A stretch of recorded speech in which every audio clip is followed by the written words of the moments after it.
What can you do to get rid of your sleeping problems? Meditation? Medication? Let's talk about 10 most effective ways to treat insomnia at home. And I'm not talking about the regular common recommendations that's out there. I'm talking about the novel new research discoveries that are actually shown to be helpful.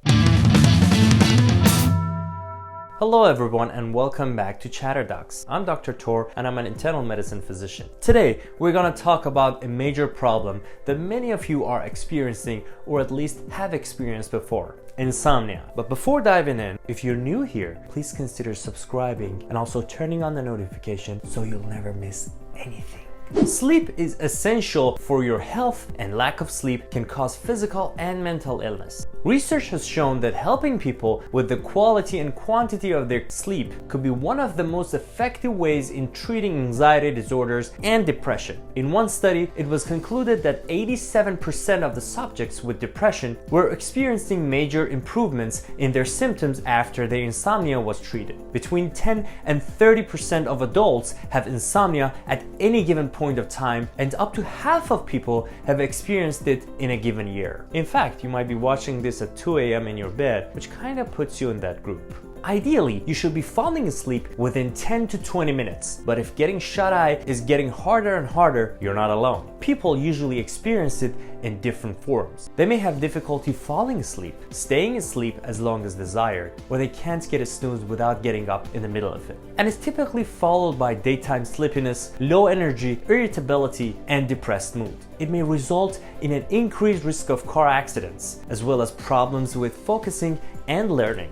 Insomnia can be short-term, lasting for days or weeks, or long-term, lasting for more than a month or even years. Fun fact, sleep deprivation can kill you faster than food deprivation. The longest a human being has been awake is about 11 days, while there have been reports of people surviving without food for more than a month. I don't know how much fun you had with this fact.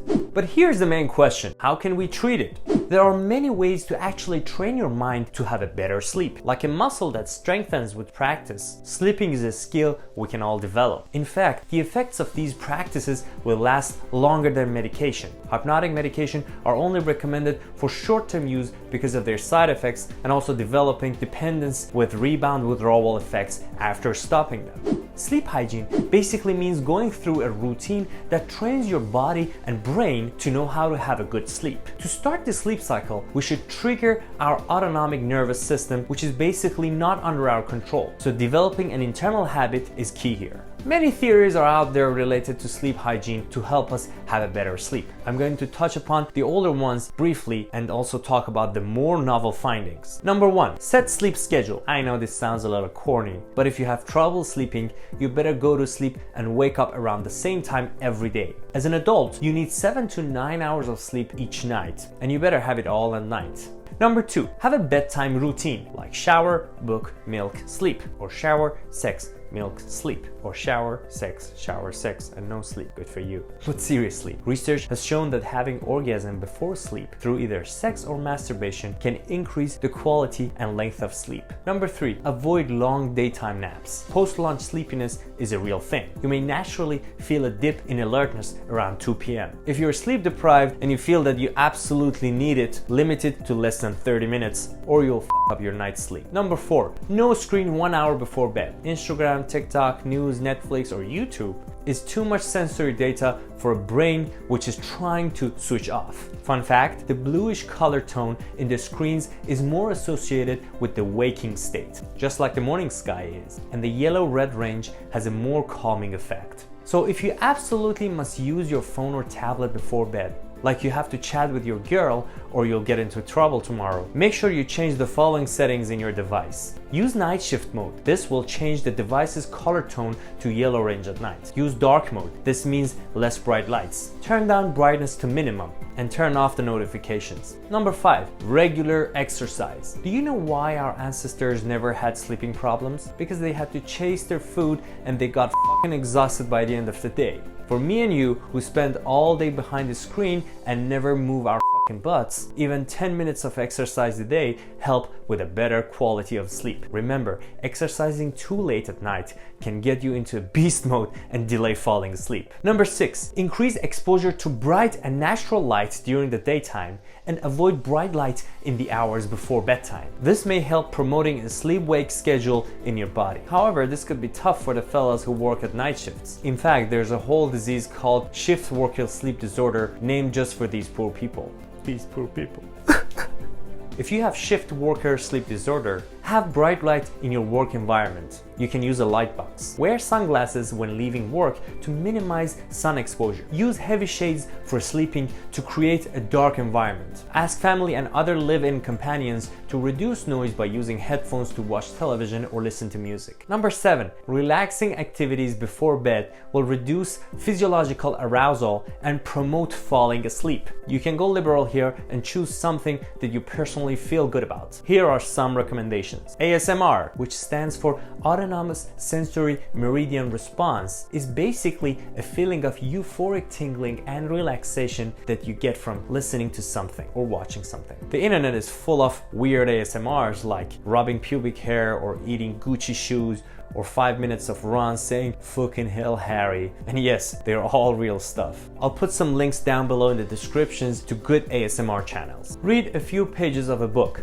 Now, for clarification, books are objects made with putting multiple printed papers together that people used to read in pre-Facebook era. Listen to some soothing music. Well, this might be soothing, but I'll put some more links down below in the description from good soothing music channels for sleep. Practice muscle relaxation and deep breathing techniques. Write a journal entry about your day. Now, this is corny as I don't know if anyone would do it. Seriously, man, journaling? It's not 90s. Take a warm, soothing bath. Take a moment to think about all positive things in your life.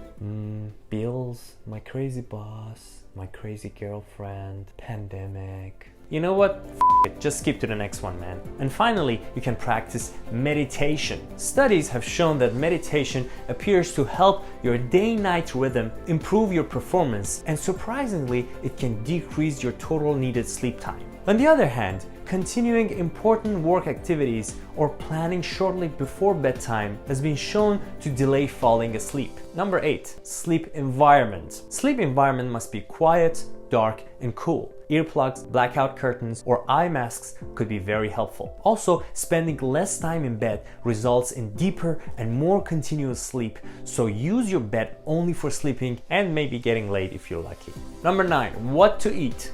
A large meal just before bedtime will probably disrupt your sleep, but you can have a light snack before bedtime because being hungry may also prevent a good sleep. Limit intake of liquids before bedtime so you don't have to urinate all night. However, a glass of warm milk is seen to be beneficial for a better sleep quality. Avoid coffee, energy drinks, soft drinks, tea, chocolate, and other stimulants in the hours before bedtime. Number 10, avoid nicotine and alcohol before sleep.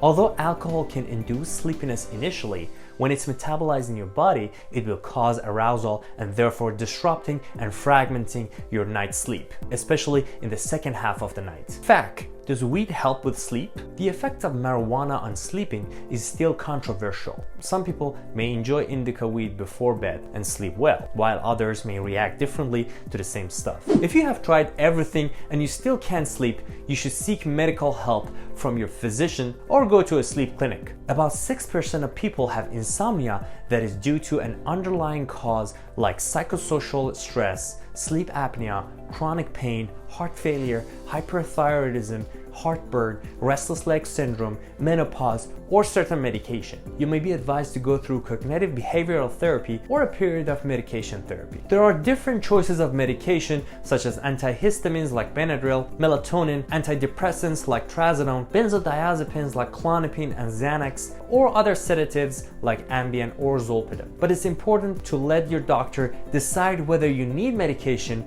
and not take whatever it's in your drawer or your friends and family have. Forgot to hit the record button on the other one. Shit. Attaboy. No screen 1 hour before ed.